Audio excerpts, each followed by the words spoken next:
Okay, so today we will be introduced to the measurements of the mass, the volume, and the length.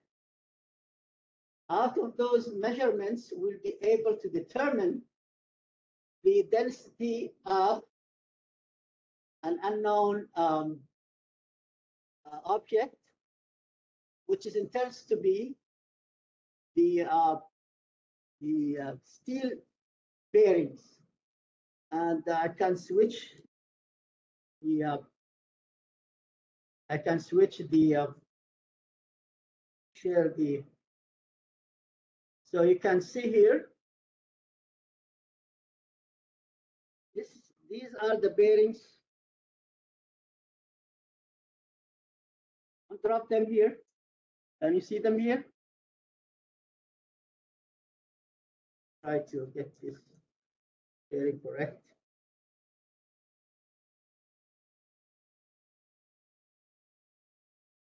Let me just share them.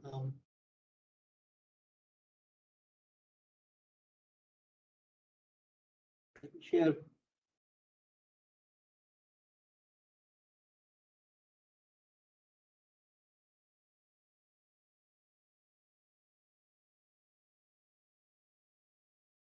Share the screen. Well, those are the bearings here, guys. Those are 4 bearings. 5, 4, correct? So you will be measuring their density. So that is very important to know this. So before we do the second part of the experiment, which is the density measurements, we will go through the significant figures, the application of the significant figures, and we will learn about how to round off the answer to the correct digits, correct? So here is, it will tell you that we'll start with the length. Get your own ruler, and then we'll use our vernier, using this vernier tool, which is much more accurate than your ruler is. And we'll watch the video, and we'll look at the example inside. It's not really difficult to determine. It's very straightforward. It's not really difficult. So if you have a length, for example, using a ruler, correct? So you will see that the exact number here, you look at this, the ruler here in the top, this is 4.5, correct? Now, in between, you have to estimate. This is your unsecure number or estimated number. It's not really exact number. So I will read 4.5, and then when I come here. So here it is.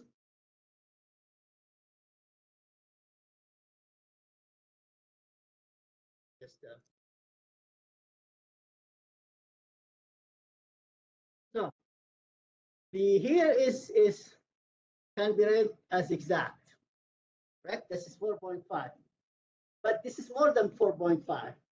So I have to estimate in between. So in between will be 4. What you can tell about this? 4.5, not exactly 6, but 4.5, 9 or 8, right?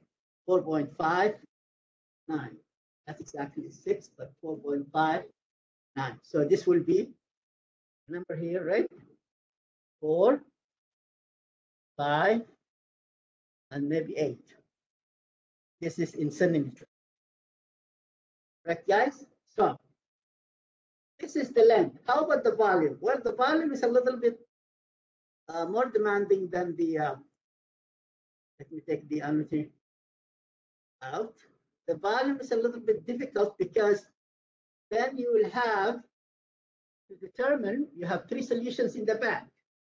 One is red, one is light blue, one is dark blue. So you have to read the meniscus at the bottom of the liquid. So here it is. If I have here is the meniscus here, let me just animate here. I have the meniscus here, right? I have to come up with my eyes touching the bottom here. So my eyes have to read this way. I hear somebody is talking, so please save yourself you're talking. If you don't like the lab, you can feel free to get out.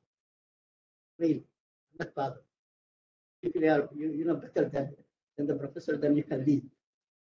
Because everything is recorded in your voices in the background, which bother the other students. So please. So the meniscus here, your eyes has to be 90 degrees perpendicular to the meniscus. If you come and read here, lower, guess what? Your reading will be high. If you keep your eye here, your reading will be low. So that's the problem with the graduate cylinder or the burette reading. Make sure that you have to lower the burette or the graduate cylinder perpendicular to your eye side, so you can read exact at the touching the meniscus. So somebody will read this value here. I know the value is the numbers here, but if you look at the 30 here and 40, each line here is 1 milliliter, correct? So here is 30 here, guys. Here is 40. So if you read each one of those, this is 35. That's 35. So this is 35. Now, I have 35, and then I have the other one is 36. But the meniscus is not touching the 36. It's going above the 36, correct? That's the problem when I have to estimate. That's where the our significant figures will play a major role inside. So this is the digits here will come is 36.6 or 36.78. So between 36.6 to 36.8. And all those answers are correct. Right? So you can see this is 36, and it's between 35, 36, 37, and maybe 36.8. So all those milliliters here, all those are correct. This is the volume. Now, the mass, the easiest part of the whole thing. The mass is just take the whole thing and put your load here, whatever you have, on the top. Yeah, not here. Here, guys. Put your object here, and before you put in your object, let me take this one out. You will have to tear. Let me take this one out here. Okay, so you have to tear this balance. How we tear it? Tear it means make the balance, you force the balance to reach 0. Although the balance is not reading 0, correct? So because we have those steels balls here, those are spheres. You cannot put them by themselves inside. They will start getting out of the balance will not give you a good reading. They will move, they will shake back and forth. So what you will do here, we have a weighing boat. It looks like a boat, but it's not really a boat per se. Here it is, guys. So here it is. So this is weighing bolts. You put it in the balance, and you will tear it. So here it is. That's the power here. This is the power, correct? And one of them will tell you to tear. Tear means force it to reach 0. So it does cancel the mass of the weighing bolts. You put your then object inside, and then just read. You don't have to weigh the boat itself, the weighing bolts. So you record the exact mass you have read from the balance. This balance here is top load, which is no good. It can give you up to 3 digits. This one can give you up to 5. So we will be using, this is the best. Come to qualitative balances, not use this top load balance. Those balances, the top loads are used for qualitative. Or you are in the kitchen, you want to cook something according to a recipe, then you can use those top load balances. But when it comes to scientific research, we are not allowed to use this. This is not, by all means, it's a very precise measuring tool. Therefore, it gives you a big, large error. Only 3 digits. Those here can go to the one we have here, 5 digits.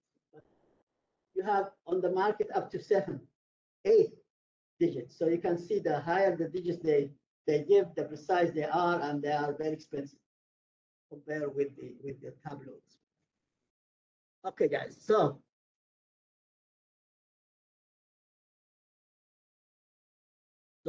again, let me just look again at the whole thing. We have mass. We'll measure the mass. We'll measure the length.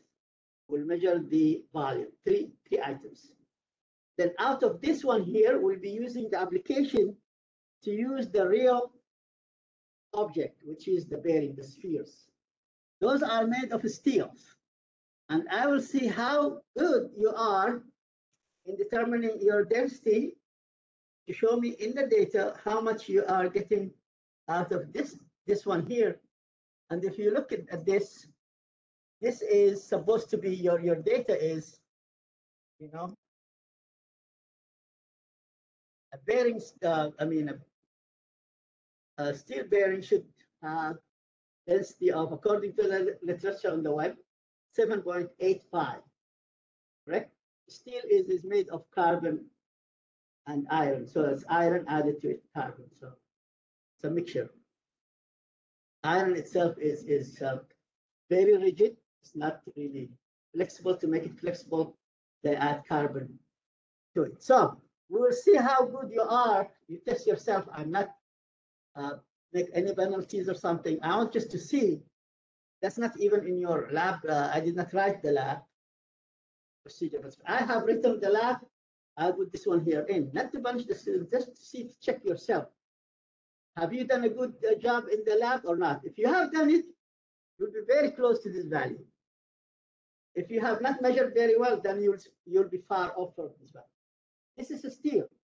And we say the density, as you saw in the literature and in the lecture, is intensive property. It does not depend on the amount, whether those bearings here, one of them very large, and the other one is, look at them. One is very large, one is very tiny, one is medium, and then after the medium. But the density does not depend on their sizes or their amounts or on their weights. No, the density is characteristics of the matter itself.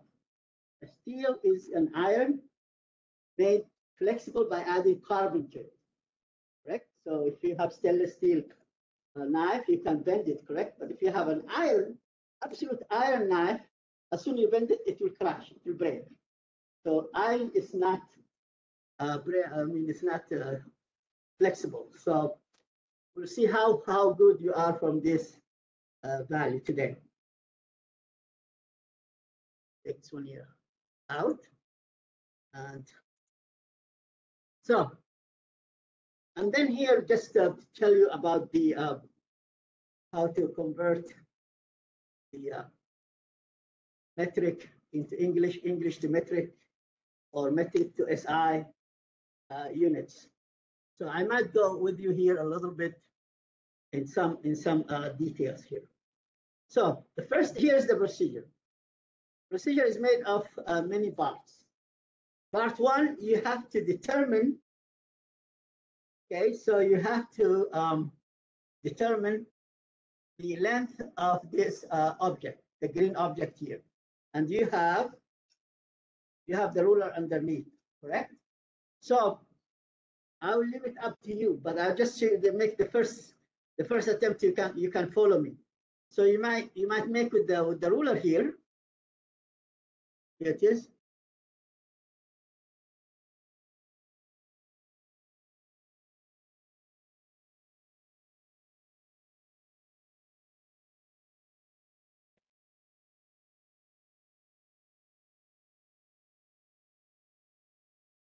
So everybody agrees on me on what I have written here. This is what? 37, correct? This is 37. That's the major number here, 37, correct? And this is 38. But the object is expanding itself over the 37, will be 37. Each one of those is a decimal, 0.1 unit, 0.1 unit. So 37 point what? I read 37.70. I can't estimate after that. So for me, it reads 37.70 centimeter. And if you can feel that maybe in the if you print this one out, it looks much more accurate than printing. Might be 3.772 or 73, whatever. Everybody agrees? Correct me if I'm wrong. Correct me. So that's the whole thing. So that's the first thing you will do in the lab. So I'll leave this one here as an example. Then we'll go and do you will do the second one. That's still part one. You do the second one, and you will do the third one here. Take this one out, and the third one. So this is the length. The first practice here is the length, correct? And thus you have. This is a little bit tricky because it's curved at the sides. So don't worry about the curve. You will go for from here. So if you have a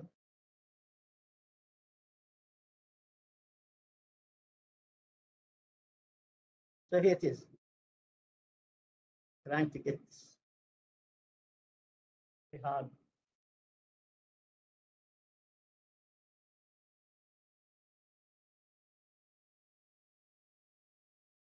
But anyway, so you have to make a line here.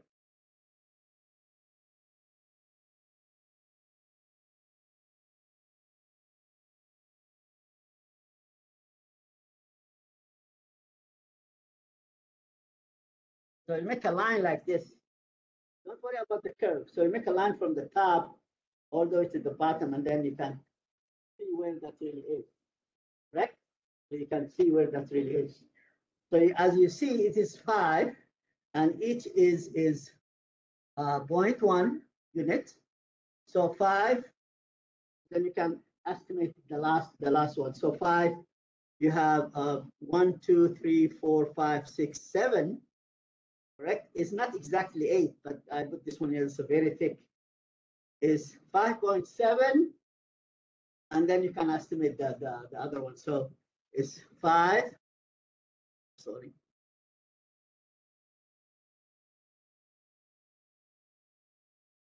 5.7. Maybe then I don't know. You will do it with the ruler. 0.45.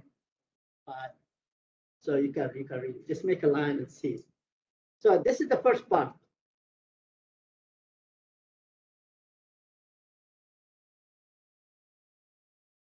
So, and then here you will have from your drawer, not use the vernier. The vernier will use it for the exact. This is exact measurement. The ruler inside your drawer is not very accurate.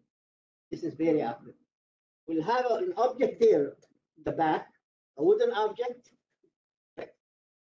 and we'll determine its length. If you look like this, correct?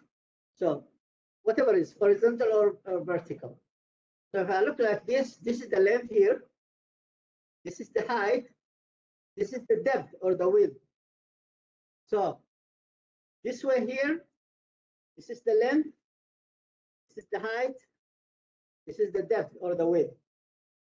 Right? So the volume of this object will be, you get the length multiplied by the width multiplied by the height. This is not a cube. So all the 3 dimensions, X and Y and Z dimensions are different in measurement, different subs. Correct? So this one here, rectangular object, so made of wood, you determine its volume. So after that, you'll come here and determine the volume inside those graduated cylinders. First, you tell me, the question is, those graduate cylinders, how large, how much they can, maximum they can measure, how many milliliters they can measure. The first one turns to be how much, somebody will tell me? Can tell from the last measurements. The last measurements will tell you how much is this graduate cylinder. If I say I have 50 ml graduate cylinder, it'll give me the number, the last number is 50. If I say this graduate cylinder is 500 ml graduate cylinder, it'll give me 500. If it's telling me 5 ml graduate cylinder is 5. Right? So this is the answer of the question here. How much those graduate cylinders can how many milliliters they can measure. So it turns out to look at the last number they have, that's the last number, or the number they can go up to that number. They cannot exceed that number. So now let's read the first one. Somebody will help me here where I should put my eyes. So here it is. Try to, okay, so I might be not successful, but oops, see here, even I did not get it correct. Yes.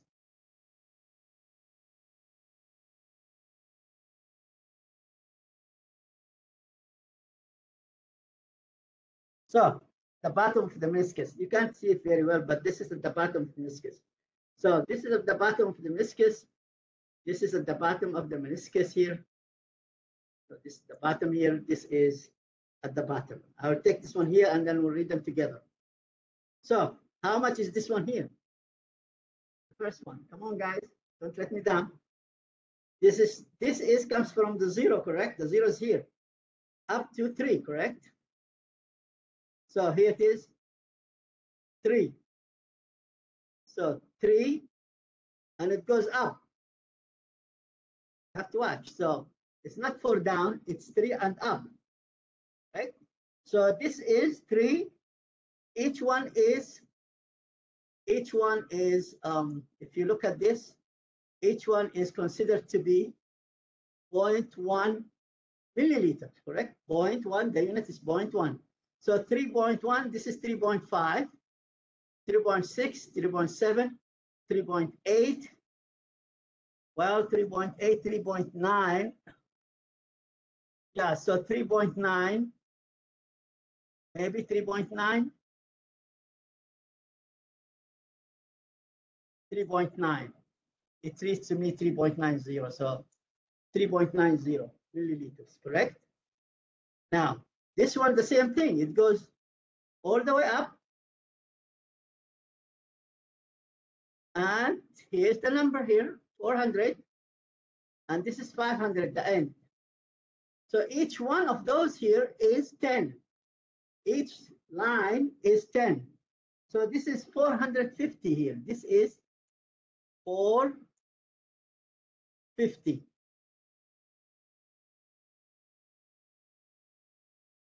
This is 450.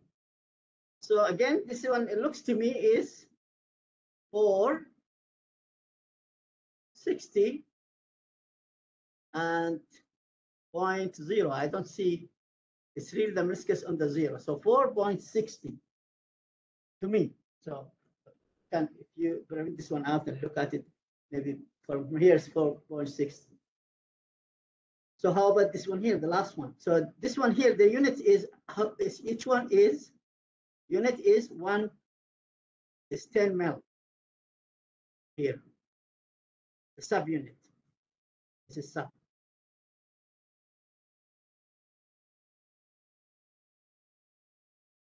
Subunit, correct? And here is 0.1 L sub. subunits. So now here, again, it goes from all the way to the top. That's what is graduate cylinder. Now, in the burettes, you have to watch out. The burettes, what we said, is opposite the graduate cylinder. The 0 in the top, the 50 at the bottom. So you have to watch out between the difference between the graduate cylinder and the burettes. Graduate cylinder 0 is at the bottom. Then it goes up. The burettes is the opposite. The top is 0, and then it goes all the way to 50, whatever the burette is, 50, 40, whatever, 100 mil. So this one here, how many units of this is 0.1 milliliter a subunit. Subunit means each line of those here is 0.1 milliliter, so sub-unit. Correct, guys? So this is 10, 11, 12. How much is this? Well, I will say 13.0. Again, I might be reading not correct, but whatever I see on the 13.0 ml. Makes sense, guys? Yes. What's that?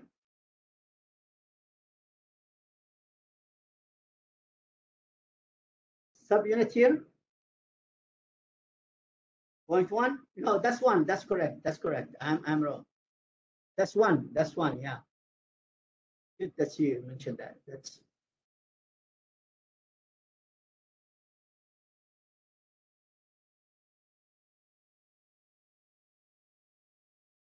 This is 1 ml. Yeah. This is 1 ml.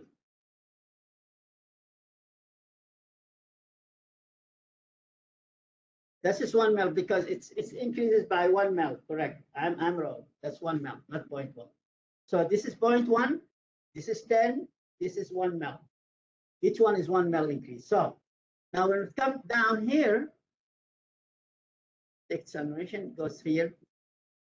You answer this, correct? So you answer all this, the volume. It is the volume here, correct? And then here you have 3 cylinders. Now you have 3 cylinders. You have the choice. Just write the color of the cylinders. So you have 3 cylinders in the back.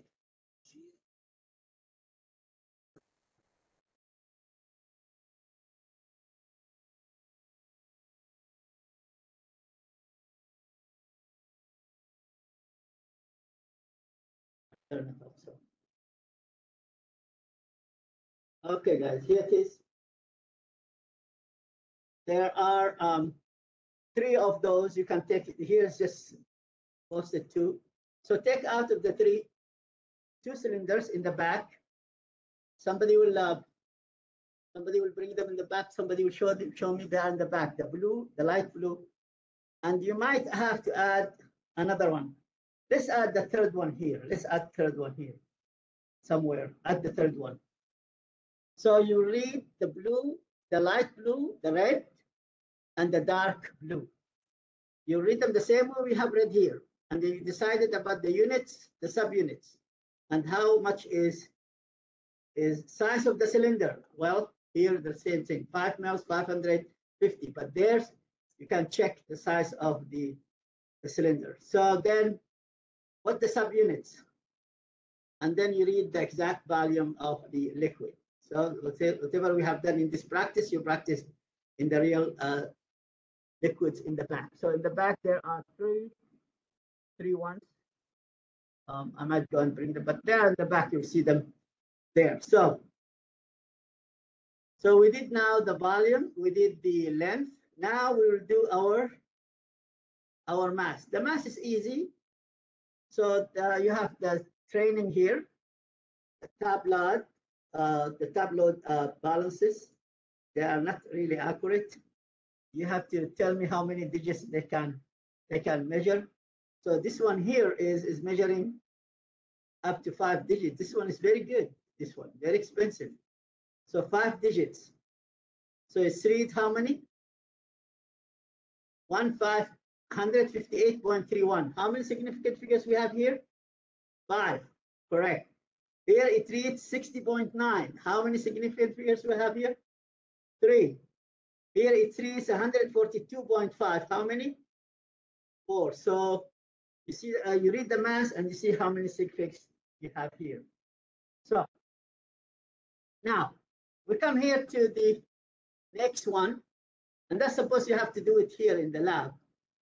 But at least do as much as you can, because then the density will take, and Excel will take most of your time. The Excel will take most of the time. So I did for you the Excel to save you time. But my data is a fake data. I just made up data of my own, because I don't have those at home to measure the diameters. So I just make up the data out of this, but we'll go through this together. So now we are looking at this. I want to share this one here. Let me share. We went through this with our students in the lecture.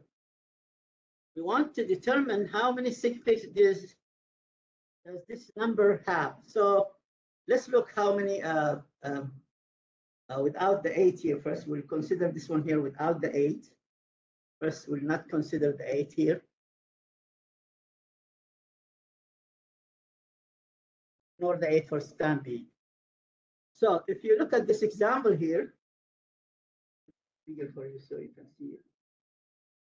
So if you look at the example here, they can see it, or should I make it bigger? I can make it bigger.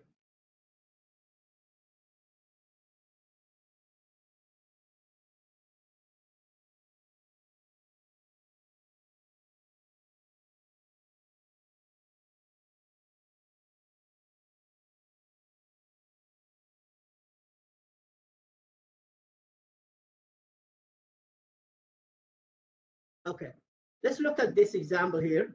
And we said we'll ignore the 8 for the time being. So the 8 is ignored. So we have a decimal here. Is very important to pinpoint the decimal. This is the decimal here. The zeros before the decimal are called decoration or decorating zeros. They are not significant. The zeros after the decimal, those are called locating zeros. They are not significant. The whole number here, exact whole number, are always significant. Those are exact numbers are always significant. Zeros trapped between whole number, between this and this, are significant. In the 5 and the 4 are significant, correct? So those zeros here trapped between whole numbers are always significant. Now, those zeros coming at the end, they have to meet 2 conditions to be significant. Those are, first, you have to have the decimal is present. That's the first condition. And they have to be at the same time. Those conditions, they have to be present at the same time. So first of all, the decimal is present. And the second, they have to come after whole number, exact number. So that's the exact number. So they are significant because they are meeting 2 conditions at the same time. Decimal is present and they come before a whole number. Now, if I have the 8 here, the number 8 here, I consider the 8 here, oops, sorry. If I consider the 8, then the exact number will take over. So those zeros here, they will be trapped, are considered, the decimal has nothing to say. Those zeros here trapped between the 4 and the 8, they are significant. They are now significant with number in front. But let's now ignore the 8 here for the time being and determine how many sig figs does this value have. Well, We said those are not significant, not significant. All the rest is significant. So then we have 1, 2, 3, 4, 5, 6, 7, 8, 9, 10, 11, 12, 13, 14, 15, 16. We have 16 sig figs. If we have an 8 is there, guess what? If the 8 is considered, then those are zeros are now, oops, sorry. Those here are now significant. So then there will be the 25 sig figs will be 25. Without the 8, they are 16. This is the whole rules of sig figs, the whole rule of significant figures. Just with this value, this summary of the whole rules of significant figures. Now let's go look at the examples here. And I'll take this one here out. When it comes to division and multiplication, we have to round the value to the least sig fig number, the least sig fig number. So if I have, where I should write here. So this division, multiplication and division, then we have the rule is least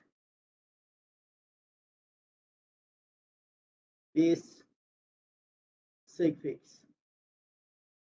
If I have addition or subtraction, then least digits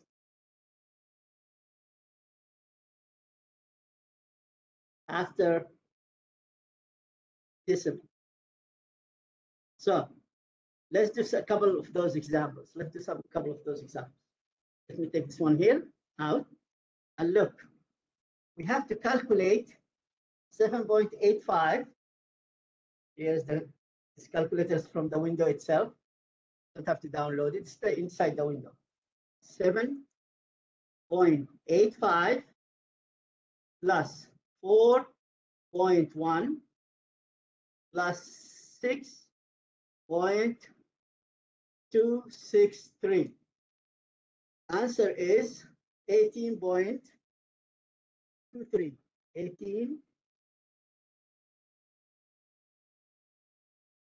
18.23.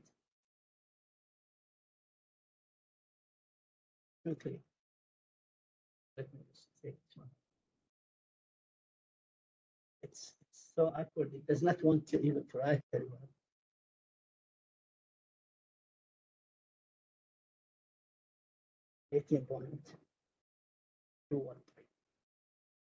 So this is from the calculator. Now this answer has to be rounded into what? This is addition, correct?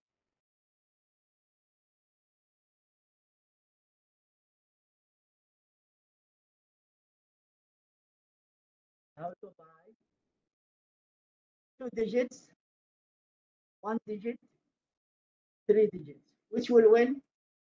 My answer will be what? My answer, this is 18. 16 or 18? 18.213. So 18.2. I have to have 1 digit, the least digit. All right, guys? The least digit.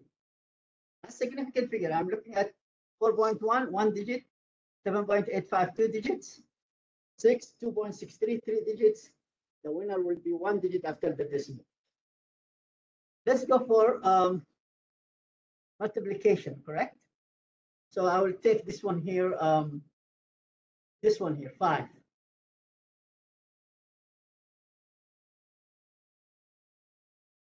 I'll take 5.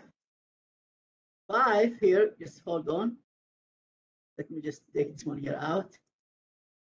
Take 5. 23.0. Now 5 is the multiplication. I will take 6, sorry. 6, that's addition. We need 23.0 multiplied by 95.00. The answer is 2,100 2,185. So here it is. I hope it will allow us to write 2,185, correct? And I don't know what's the value here. Yeah, it came out 2,185. So let's go here. Now, look at this. Our answer has to have how many sig figs? How many? Here we have three. Three. Here we have how many? Which will win? The least significant figure, 3. But I have here 4. How in the world I will make out of this 3? Well, then you have, whenever you have something like this, you have to go scientific notation. You have to go through scientific notation. So what I will do here, I'll say, okay, I need 3, correct? How about I put, you can put decimal whatever you like. It depends on the question itself. So if I put move decimal and put the decimal here, 2.185. Oops.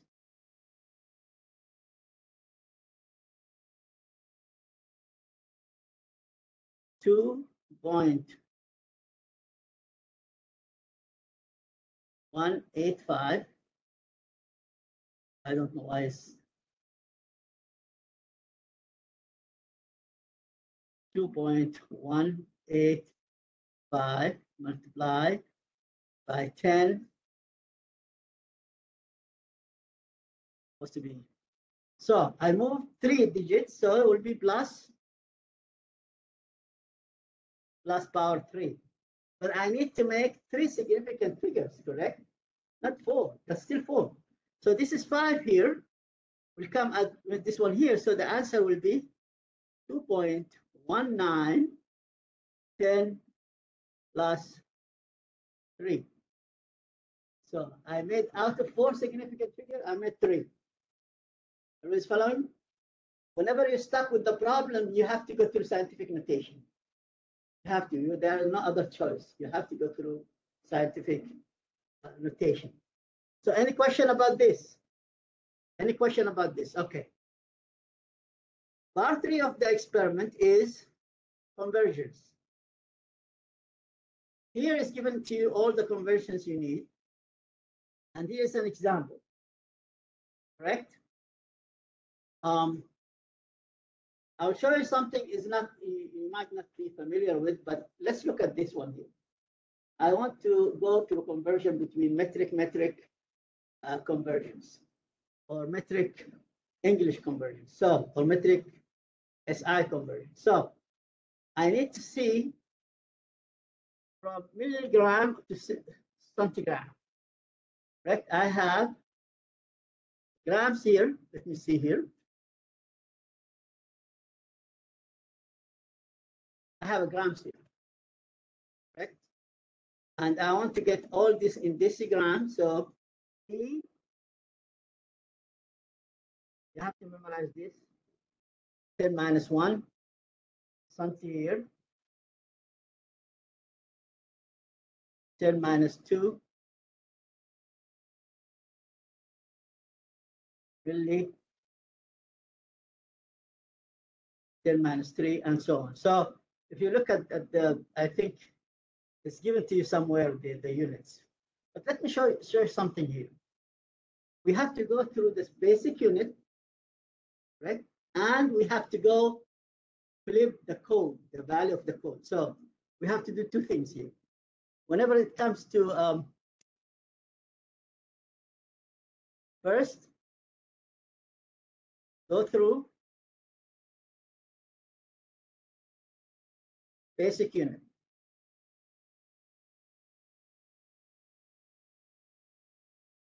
Then you have to flip the power of the code itself. So let me show you here. Example. That's an example here. I need to have this one. I'll let you do it yourself. I have here very, very difficult one here. Listen, guys. I have here three, write it here.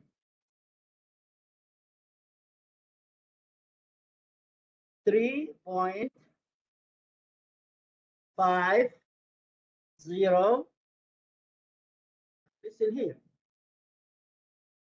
picometer into centimeter. That's a little bit demanding. That's in the lecture, might be in the SCS exam, and the lecture. So I have P and I have C. Those are the code. The basic units, however, is given to us. This is it's called here basic units. Meter.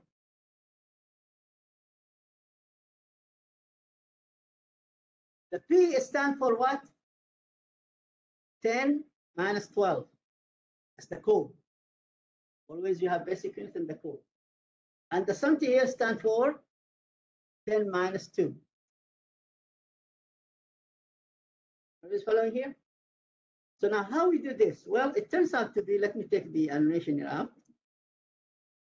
I have 3.50.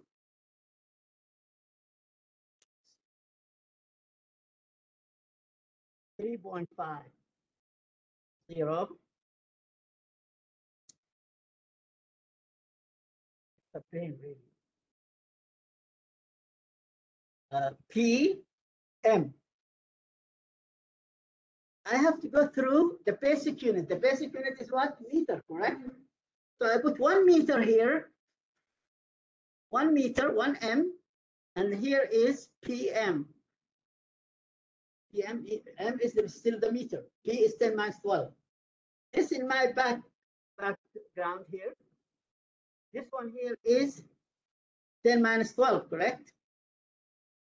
So I put here in front of it 10 plus opposite. So I'm putting in front of it the opposite value of the code, which attached to the basic units.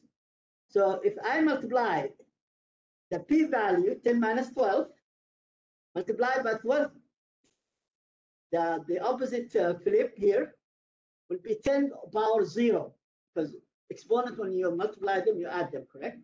So 10 plus 12, 10 minus 12 makes 10 over 0, which will be equal 1.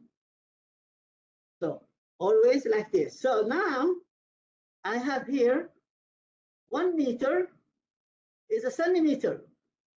Centimeter 10 to minus 2, I put 10 plus 2. Why? Because the C is 10 minus 2. 10 minus 2 multiplied by plus 2, they cancel themselves out and it's equal to 1 here. So now look at this. The PM cancels the PM out. So PM out, meter with the meter out. So we have really 3.5 multiplied by 10 plus 2 divided by 10 plus 12. Correct? 10 plus 12. So the answer here, 10 plus 12 at the bottom, you go up, 10 minus 12, because whenever you divide, you have to subtract, correct? 10 plus 12 at the bottom, I take it up, will be 10 minus 12. 10 minus 12 and 10 plus 2 makes what? The answer is here is, let me take the whole thing out. The answer is 3.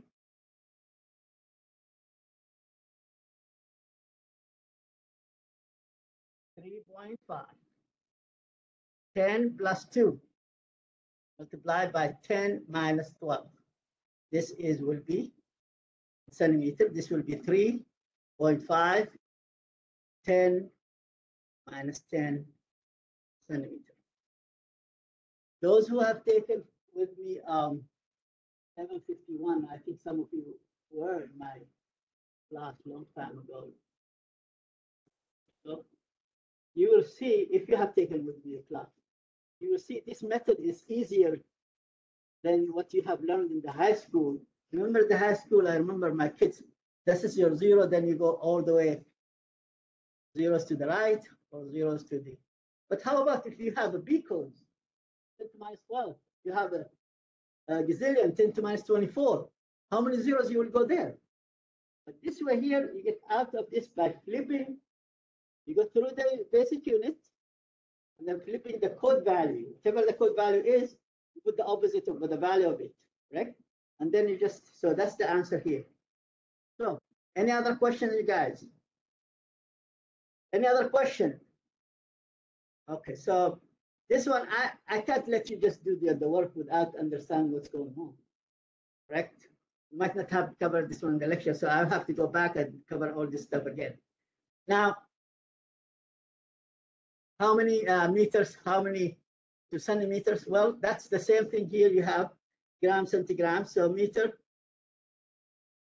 How many in meter, how many centimeters we have?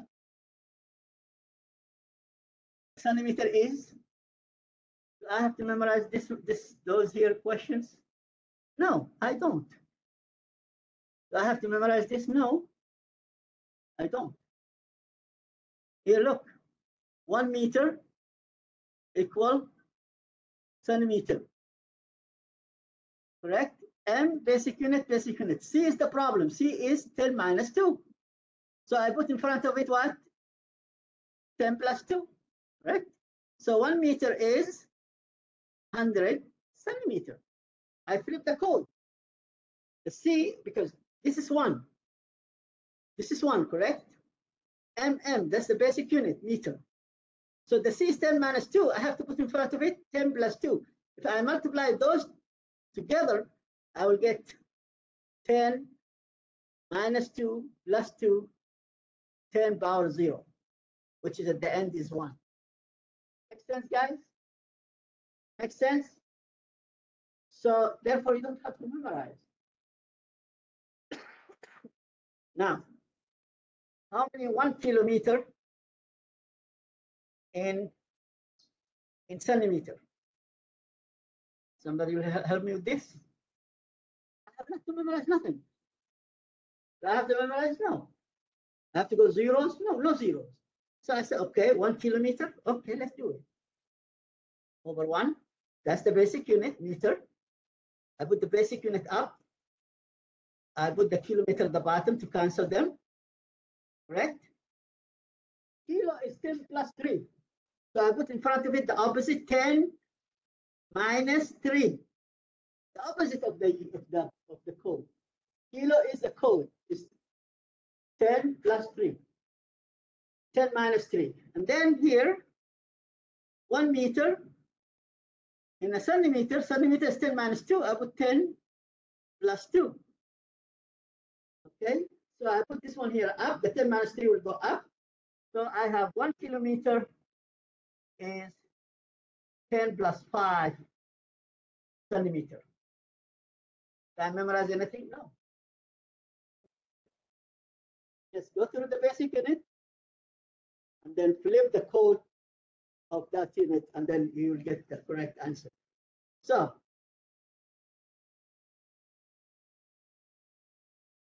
now, when it comes to the English tab of conversion, you don't have to memorize. That will have to be given to you. Convert like 337 grams to ounces, correct?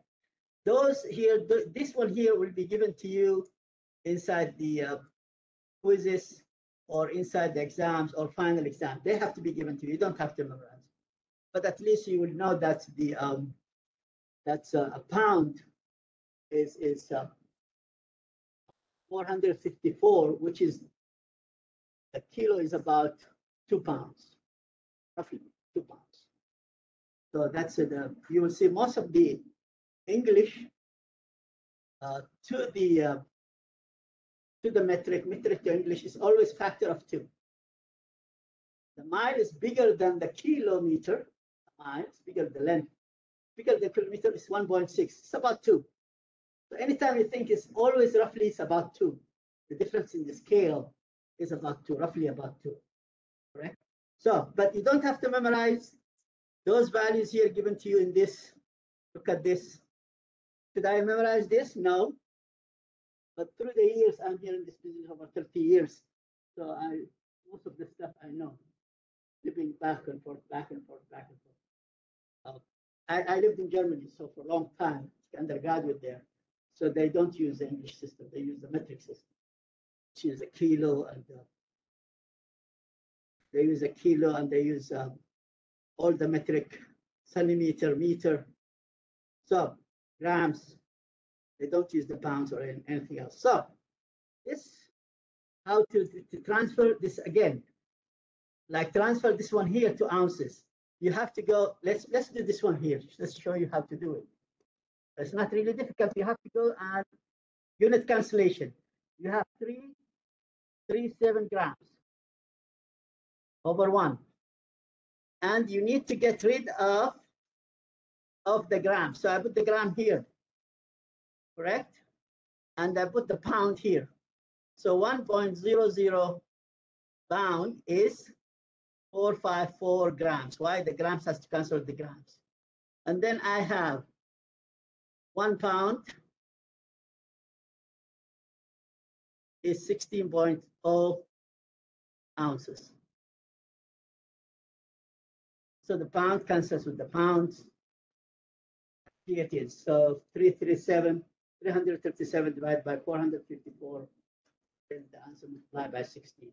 So this type of the conversion here, correct? So, and take this one out. Now that's the most difficult part of the whole thing is the Excel, but as I said,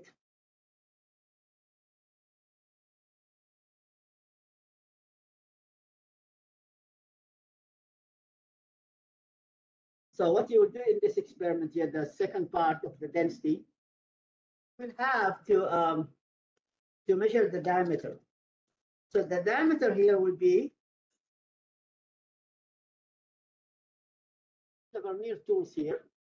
So you put this one here in the top, okay, like this, and then you tie it here. This is the beginning you'll see it loose, tight, so it will be fixed, so it will not move anywhere. So tie this one here a little bit, so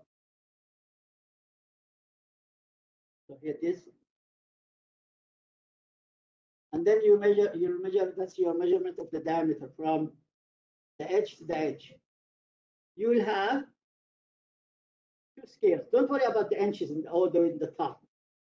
One scale is the centimeter.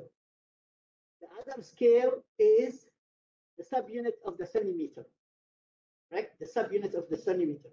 So with this one here, I will I'll share with you here.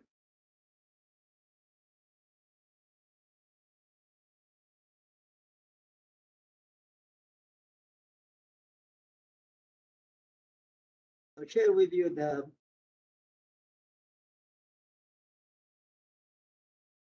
okay. Let's watch how to. Now we'll work with a vernier caliper.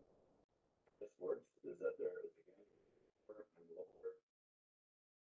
Here, this is this axis here. Where we have inches, which we're going to neglect for the lower scale down here is 0, 1, 2, and 0 again is the minor scale. So the vernier caliper isn't measuring anything that is zeros on the. We can see that this 0 on the minor scale and this scale they align very well. And notice where else does that occur? That is the markings on the minor and major scale line up, except again at 0 here. There. We'll put a measurement object here between the teeth of the scale, and we'll close it. When you're measuring something, there's a flat side here on our device and add and close it with a little bit of pressure. And with that, value, we're going to see what the measurement is. On the major scale, it's the question of where is the zero on the minor scale line up with the major scale. So here we have a 0 on the minor scale. There's a little hash, this hash mark here. So that's 5, 6, 7. It's a little more than 0.7 centimeters. Question is, how much more than 0.7 centimeters is it? Since the 0 here doesn't line up with the major scale exactly, I need to find where on the minor scale it does. So there's no match here. So we reach, say, the 6 value. So on the minor scale, the 6 mark lines up pretty well. You could even say the 7 mark lines up better. So we'll take this 7 as our minor scale measurement. The question is, how do we combine this 0.7 centimeter measurement on the major scale with the 7 mark on the minor scale? The answer to that is over on the far side of our caliper. There's a little marking that says 0.05 millimeters. All the smallest unit of measurement for the caliper. So now when we look back, this 0 on the minor scale is somewhere between 0.7 and 0.8 on the major scale. So this gives us some confidence that our measure is correct. Now that we know the smallest unit of measure on the minor scale is 0.05 millimeters, that tells us what this 7 means. Each of these small marks from here to here is 0.05 millimeters. And so since this is 7, and there are 2 marks per increment, there are actually 14 of these small measurements. We will combine these sets of measurements, the 0.05 millimeters on the minor scale, smallest measurement with the major scale of 0.7 centimeters. This will take the major plus number of minor increments, in this case 14, and multiply that number times the smallest measure. What do we get back after we convert to the correct answer of centimeters, in this case 0.77 centimeters, an accuracy of plus or minus 0.005 centimeters. As a check, this makes sense because the value should be between 0.7 centimeters and 0.8 centimeters. If we look back at our original measurement, we see that our 0 mark on the minor scale is close to the 0.8. So 0.77 centimeters makes sense. Now, as an example of what happens if our scale is slightly different, if we're using a different measure, and we come up on the case where the 0 on the minor scale lines up on the major. For instance, now I see that the 0 on the minor scale lines up very well on the major. Our calculation is still have a major scale of 1.7 centimeters, but now our minor increment, multiply that times our smallest measure of 0.05 millimeters, is a more precise measure of 1.70 plus or minus 0.005 centimeters.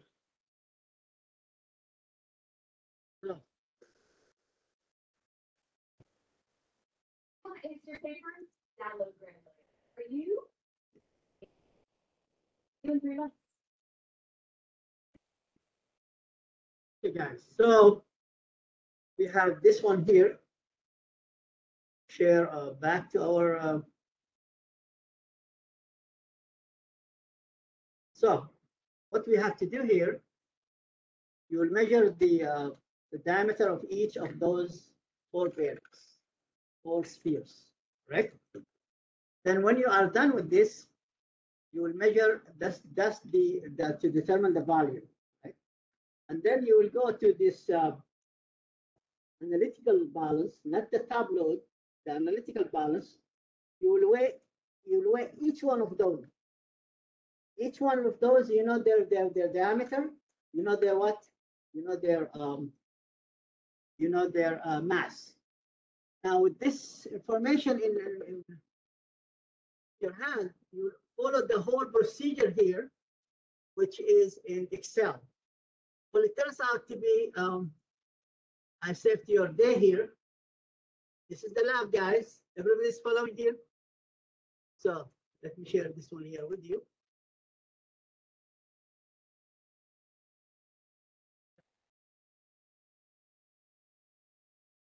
Here's the lab, share this one here. So if I open this one here, assignment, and then go for the experiment here, then I have for you, just as I put for you the whole thing together, but those are fake numbers. Those are fake numbers. So make sure that I'm sharing.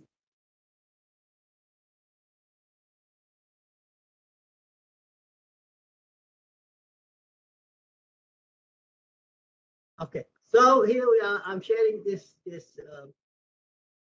Now you can come with your own because your data will be not mine. Your data will be not mine. Here is the information you need. You need to measure the diameter of the sphere. Each one, you have 4 spheres. You measure their diameters, correct? So a radius, however, is half of the diameter. Radius is half of the diameter. And the surface area of a sphere is 4 by r square, radius square. Pi is 3.14. Volume of the sphere is 4/3 pi r cubed. Correct? So this information here is given to you inside your stuff here. It's given to you. All this information, if you look at this, so I want to highlight this one here. You will see those here. All the stuff is highlighted. That will tell you. That will tell you that those are the data you need to enter in Excel. Well, luckily you don't have to do all this work; is already done for you here. So this is what I did. You have to put the mass at the beginning here, the same thing. So you will weigh those 4. I put for you 5. I started with 0 on purpose to see how it will take. Excel will take the values with 0, then without ordering Excel to do anything to the 0 coordinates. Then I did it for you, a second sheet, with Excel will do for us the 0, right? So it says here, if you look at the whole thing, so here it is. So those are the values I came up with. So these values here, if you look at this, made up. And the diameter, here, let me highlight this. Those are made up, correct? And those are made up. However, those here are not made up. Those are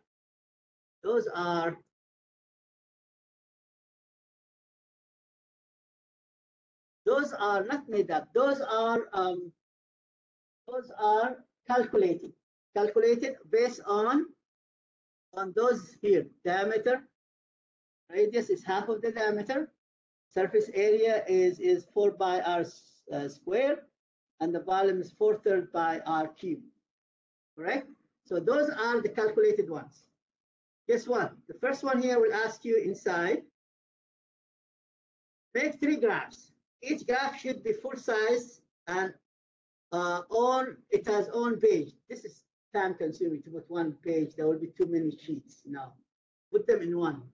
I did not put this one. Anyway, so but put them like I did. So follow my directions, because that will save you a lot of time. So here it is. Those are the 3 ones in one. Correct? Now here it's not saying that's 0.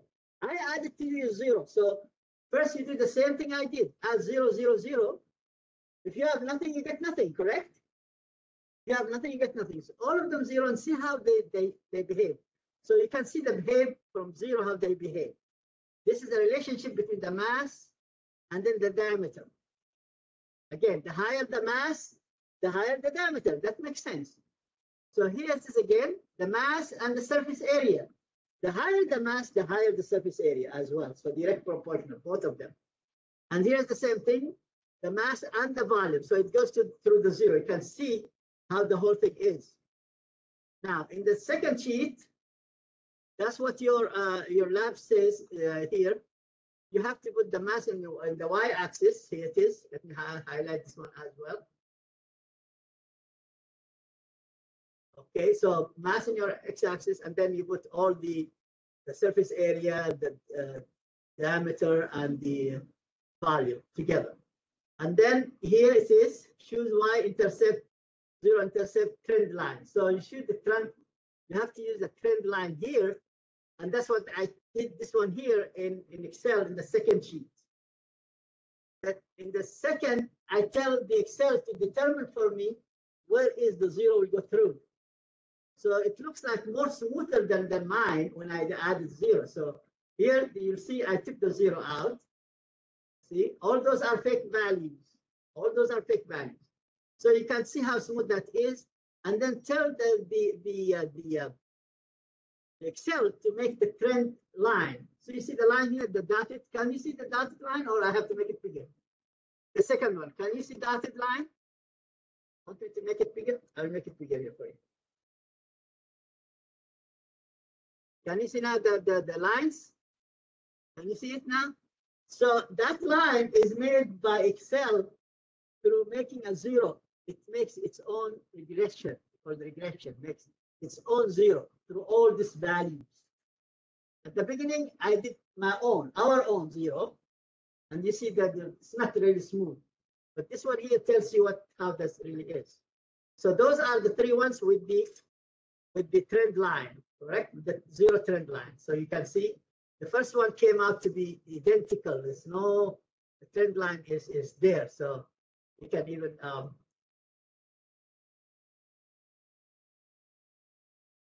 yeah, so the trend line there. So it's everything. It is, yeah, trend line here. See, you highlight the trend line to measure it. So this is a trend line here. So you highlight the axis, the title on them, the chart title, and the ground line, the grid line, and the trend line.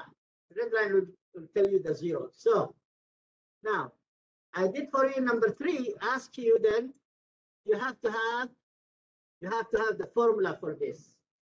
You have to have what? The formula. So I did that the formula. I told you the first mass and the diameter are without formula. The formulas are in between. Okay. And number 4, which is I'm interested in, are you listening now? Number 4 is the very important of all. This is the answer of all our work today. We want to see if we are really have done very good job. Then we will go here. We'll say, okay, let's see this. Is our slope is this? Is our slope is close to this or not? So here is Excel will tell us. Of course, this is my fake values. Just grab any values from my head. But if you have done very good job, don't worry about the intercept. This intercept, don't worry about it. 1.7, don't worry. The slope is 0.028. That's its mass over the volume. That's the density value. So if your slope is coming closer to the value 7.8 or 8 point something, closer to it, then you can tell about yourself you did very good measurement. You did very well the experiment. Are you following me here? So let's start now. I need each group will have at least three classmates, 3 students. You choose whatever you want to work with. I'm not forcing you to work with somebody you don't want to work with. So you choose or you select the one students you like to work. 3 per group, because we don't have enough laptops. So 3 per group. 3 per group. And each desk, each bench will have 2 groups. Front, 2 groups at the back. Not all like in the back. I have about maybe half of the class in the back. That's like, it looks like a Halloween celebration there. Too many students over there. Yeah, Halloween will come next month. End of next month. So let's start. 3. Can go anyone you want. Work with anyone you like. And remember that the Excel sheet, just take my numbers and put your number. And that will be the same thing. So you'll get similar to what I have. If you have difficulty doing this, come and see me in person. Because there is no time to go through. You saw yourself, the lab is too long, too much information there. You cannot cover every detail. But if you still have doubts about how to do the Excel, please come and see me. I'll guide you through all the steps. One-on-one, much better, much more efficient. So in the back, please 3, 3, 6 up front, 6 in the back. And please 3 per group. And you work with the person you like. It's up to you. Okay, guys, any other question? Because I will close the recording. Okay, guys.